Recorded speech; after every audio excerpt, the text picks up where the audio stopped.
it pushes you back in your seat because it's just like all these things going on.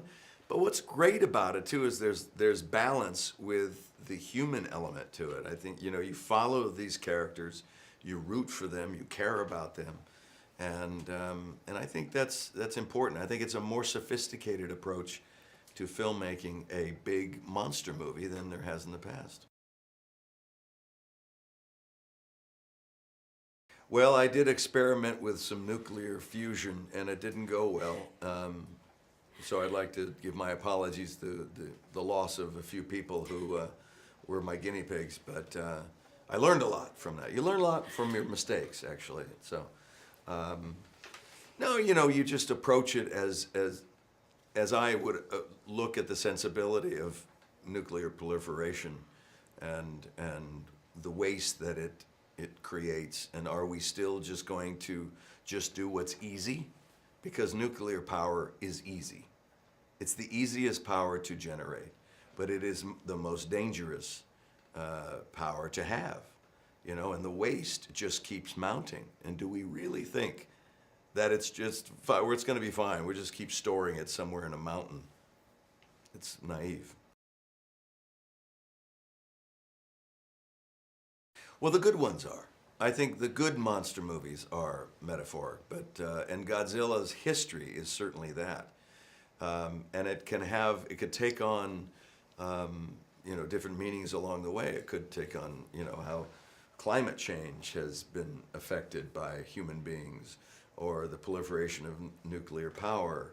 And Godzilla seems to show his beautiful face every 15 years or so, just to put it back in balance, to say, I told you were messing around, so I have to set things right, you know.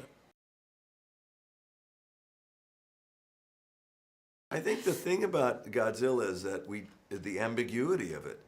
He is more mysterious. We know more about King Kong because King Kong has more of a face that we can recognize.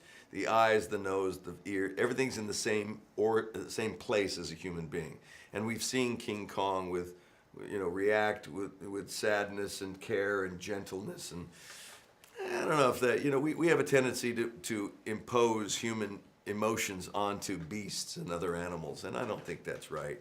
Godzilla is his own animal, and I think that's the way it should be.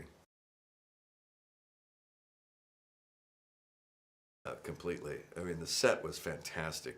Massive amounts of destructive material and enormous sound stages. And when I wasn't working, I would be walking through and seeing all the art department's wonderful work about what they were able to recreate, and both on the set and in Vancouver, Canada, where we were shooting the bulk of the show.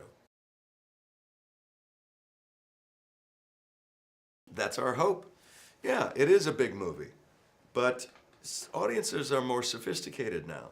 They demand more sophisticated storytelling, and you can't just have a monster destroying things without people saying, but why? And so we have to give the why. We have to set up the why. We have to also, the way it's structured is that we don't start the movie and immediately see Godzilla destroying things. It's let it play out a little bit. Let it set us a foundation of who these people are and what they're trying to accomplish. And boy, when he shows his face, it's like, yeah, you know, it's fun. It's a fun movie. Yes, that's one of the biggest reasons, if not the biggest reason, that I signed on, was that our director, Gareth Edwards,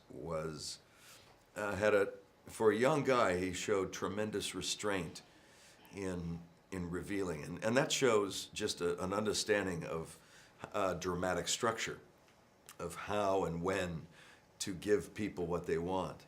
But you don't want to serve people dessert first, you know. Yeah, they're looking forward to dessert, but you give them an appetizer and then give them a little small thing, and it comes and pretty soon, bam! So it's very well done.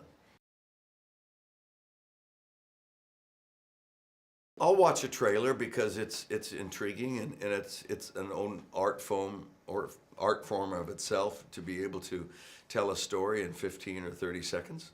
and it should entice you to want to go see the film. And I think they did a great job with Godzilla in creating that desire and anticipation. And so I'll watch it, and I like the fact that there's different trailers. It's not the same one. They're different things. So you see little different snippets of the movie, and it's intriguing. There's nothing better than popcorn. I mean, it's that, you're consuming it by the handfuls, just like Godzilla is destroying things by the footfalls. You're just like popcorn, popcorn. That's my favorite. 10, almost impossible to work with, full of himself, refused to come out of the trailer several times. Little young production assistant interns would snatch them up and just eat them. It's like, oh, now we have to get more kids to work for us. And it was just, he was unruly. But when he got in front of the camera, you saw why he is the star that he is. He just delivers.